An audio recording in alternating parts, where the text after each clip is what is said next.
नमस्कार दोस्तों, मैं आपका भाई सूरज आप सभी का स्वागत करता हूं एक नए ब्लॉग में। आज आप सभी मेरे साथ भिंड के किले का भ्रमण करेंगे। इस किले के अंतर्गत आप सभी मेरे साथ राजा रानी का किला और कुछ संग्रहालय में रखी टूटी फूटी मूर्तियों और क्षतिग्रस्त मूर्तियों का भी अवलोकन करेंगे और वीडियो के अंत में मैं आप सभी को इस किले में रखी हुई तोप का भी अवलोकन कराऊंगा। भिंड के इस किले का निर्माण 18वीं शताब्दी में भदावर राज्य के शासक गोपाल सिंह भदौरिया ने करवाया था। भिंड के किले का स्वरूप आयताकार रखा गया था। प्रवेश द्वार पश्चिम दिशा की ओर बनवाया गया है। इस आयताकार किले के चारों तरफ सुरक्षा की दृष्टि से एक खाई बनवाई गई थी। अब हम किले में स्थित जिला पुरातत्व संग्रहालय के अंतर्गत आ चुके हैं, जहां पर हम सबसे पहले इस मूर्ति को देखते हैं जिसे सिरदल के नाम से जाना जाता है और यह मूर्ति हमारे भिंड के डांग गांव से प्राप्त की गई है। सिरदल का अर्थ होता है भगवान विष्णु की गरुड़ासीन चतुर्भुज मूर्ति। अब हम यहाँ से आगे बढ़ते हैं तो यहाँ पर हमें दो मुखी गणेश जी की मूर्ति देखने को मिलती है। जहाँ पर आप देख पा रहे होंगे इसे कोहार गांव से प्राप्त किया गया है और इन मूर्तियों को क्षतिग्रस्त कर दिया गया है। यहाँ से हम आगे बढ़ते हैं तो हमें यहाँ एक और मूर्ति देखने को मिलती है, लेकिन इस मूर्ति के अंदर या इसके नीचे कोई भी बोर्ड नहीं लगाया गया है। इससे हम अनुमान नहीं लगा पाए हैं कि ये किसकी मूर्ति है और कहां से प्राप्त की गई है। अब हम यहां से आगे बढ़ते हैं और यहां पर देखते हैं नवग्रह एवं सप्तमातृका पट्टिका।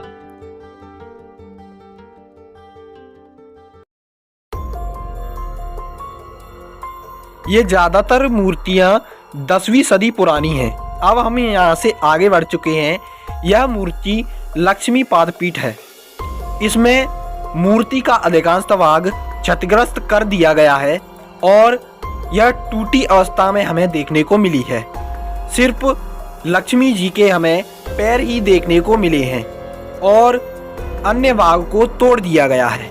अब हम यहाँ से आगे बढ़ते हैं, जहाँ पर हमें एक पत्थर से बना मंदिर देखने को मिलता है जिसे शिखर मंजरी के नाम से जाना जाता है। यहाँ पर आप इसे देख पाएंगे कि इसे बहुत ही अच्छी तरह से नक्काशी करते हुए डिजाइन किया गया है। अब हम यहाँ से आगे बढ़ते हैं तो हमें यहाँ पर नवग्रह सिरदल की मूर्तियां देखने को मिली हैं जो 10वीं सदी पुरानी है और इसे भिंड के पिपाड़ी गांव से प्राप्त किया गया है। जहां पर आप देख पाएंगे कि यहां पर विभिन्न प्रकार की मूर्तियां अंकित की गई हैं और इन मूर्तियों को भी प्राचीन समय में क्षतिग्रस्त कर दिया गया है। अब हम किले के एक कक्ष की ओर बढ़ते हैं। इस कक्ष में हमें दो मूर्तियां देखने को मिली हैं। यहाँ पर बड़ी मूर्ति है। यह मूर्ति देखने से दक्षिण भारत की लगती है। इसका कोई भी बोर्ड यहाँ पर देखने को नहीं मिला है, इससे इसकी जानकारी हम प्राप्त नहीं कर पाए हैं। दूसरी मूर्ति गणेश जी की मिली है जिसे हमारे भिंड के कोहार गांव से प्राप्त किया गया है और यह 10वीं सदी पुरानी मूर्ति है। अब हम इन मूर्तियों को देखने के बाद किले के दूसरे भाग की ओर बढ़ते हैं, जहां पर हमें कुछ मूर्तियां और दिखाई देती हैं। हम यहाँ से आगे बढ़ते हैं तो हमें यहाँ पर भगवान नरसिंह और कार्तिकेय जी की मूर्ति दिखती है जिसे भी क्षतिग्रस्त कर दिया गया है। यहाँ से आगे बढ़ने के बाद हमें एक और मूर्ति रखी हुई मिली है जिसे गंदगी की वजह से हम पढ़ नहीं सकते कि यह किसकी मूर्ति है। अब हम किले के कुछ भागों को देखेंगे और इस किले के दृश्य को दिखाने की आपको कोशिश करेंगे।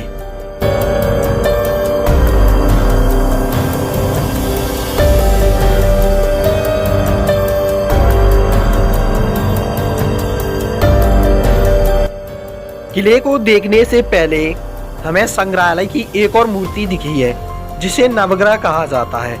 इसमें हमें कुछ मूर्तियां देखने को मिली हैं जिन्हें भी क्षतिग्रस्त कर दिया गया है। अब हम किले को देखने के साथ साथ इसके बारे में कुछ जानकारी भी आपको प्रदान कराएंगे। कहा जाता है कि राजा महासिंह तथा राजा गोपाल सिंह ने संकट के समय किले से बाहर जाने के लिए इस किले में कुछ सुरंगों का भी निर्माण कराया था। एक सुरंग इस किले से नवादाबाग होती हुई जवासा की गढ़ी में पहुंचती थी, फिर क्वारी नदी पार करके परा की गढ़ी से शुरू होकर अटेर के किले में पहुंचती थी। अटेर के किले से रामाकोट तक यह सुरंग समाप्त होती थी। शासन के समय में पूरे भिंड पर दौलत राव सिंधिया का आधिपत्य हुआ करता था। तभी से सिंधिया ने भिंड से स्वतंत्र सत्ता का अंत कर दिया। भिंड जिला जब से सिंधिया के अधीन हुआ तभी से भिंड के किले में सभी कार्यालय स्थापित कर दिए गए। उस समय जिलाधीश को सूबा कहा जाता था। मैं आप सभी को बता दूं कि इस किले में शुरुआत से ही सरकारी कार्यालय रहे हैं। वर्तमान समय में इस किले में एक संग्रहालय है जो आप अभी इस वीडियो में देख चुके हैं, और एक और शासकीय कन्या महाविद्यालय भी है, और होमगार्ड कार्यालय तथा सैनिकों के आवास भी इस किले में बने हुए हैं। यहाँ पर हम आगे बढ़ते हैं तो यहीं पर हमें एक और मूर्ति देखने को मिलती है जो यक्ष यक्षिणी की मूर्ति है। यहाँ से हम आगे बढ़ेंगे और यहाँ पर हम देखते हैं कि इस किले में हम आ चुके हैं जो उस समय रानी का कक्ष हुआ करता था, जहाँ पर रानी रहा करती थी। जब हम यहाँ पर आगे बढ़ते हैं तो हम जानते हैं कि यहाँ पर सरकारी कार्यालय होने के बावजूद भी पूरे किले में हमें जगह जगह पर गंदगी देखने को मिली है। अब हम किले के कुछ भागों को देखते हुए किले के दूसरे भाग में आ पहुंचे हैं, जहां पर हम किले के कुछ भागों को देखेंगे और इसके बारे में जानकारी प्रदान कराएंगे। यहाँ पर आप अभी जिस इमारत को देख रहे हैं यह उस समय राजा का महल हुआ करता था, जिसे कुछ स्तंभों पर खड़ा किया गया है, और यह बहुत ही सुंदर उस समय रहा होगा। हम आगे बढ़ते हैं और इसकी सुंदरता का भी अवलोकन करते हैं। सुंदरता तो हम यहाँ पर नहीं कह सकते क्योंकि यहाँ पर बहुत ही गंदगी का सामना हमें करना पड़ रहा है। यहाँ पर हम देख पा रहे हैं कि यह उस समय बहुत ही सुंदर रहा होगा। आज हम जब वीडियो बनाने आए हैं तो आज नए साल का दिन है, इस कारण से यहाँ पर बहुत ही भीड़ है। अभी हम जिस कक्ष में आ पहुंचे हैं यहाँ पर उस सुरंग का निर्माण कराया गया है। जब हम यहाँ पर आगे बढ़ते हैं तो गंदगी और भीड़ की वजह से यहाँ पर बहुत ही ज़्यादा धूल उड़ने लगती है, जिस कारण से हम आप सभी को इस सुरंग को दिखाने में असमर्थ हैं और इसे नहीं दिखा पाए हैं क्योंकि यहाँ पर बहुत ही धूल उड़ रही है। अब हम इन सीढ़ियों के माध्यम से किले के ऊपरी भाग में आ पहुंचे हैं और यहाँ पर हमें एक भवन देखने को मिला है। अब हम किले के इस भवन की ओर अंदर चलेंगे और उसका भी अवलोकन आप सभी को कराएंगे। यहाँ से आप इस किले के सुंदर भाग को भी देख पाएंगे। यहाँ पर हम इस भवन की ओर आगे बढ़ते हैं तो इस भवन में हमें कुछ पत्थर के टुकड़े दीवार पर लगे हुए मिले हैं। इनसे अनुमान लगाया जा सकता है कि इन पत्थरों पर एक पाट बिछाया जाता होगा और उन पाटों पर दस्तावेजों का कार्य किया जाता होगा। किले का यह बगल वाला और पिछला भाग ही किले जैसा नजर आता है। किले के अंदर का भाग किले जैसा नहीं लगता है, क्योंकि वहाँ पर सरकारी कार्यालय को होने के कारण वहाँ पर कुछ पुताई का कार्य किया गया है। अब हम फिर से राजा के कक्ष की ओर आ पहुँचे हैं और इन सीढ़ियों के माध्यम से कक्ष के ऊपरी भाग में पहुँचते हैं।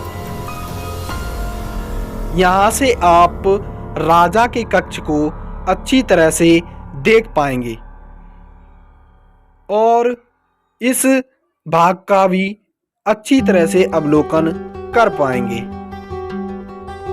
इस कक्ष में हमें एक दीवार पर एक बड़ी सी खिड़की देखने को मिली है। उस समय इस खिड़की का उपयोग हवा के लिए किया जाता था, जिस कारण से इस किले में गर्मी का एहसास नहीं होता था।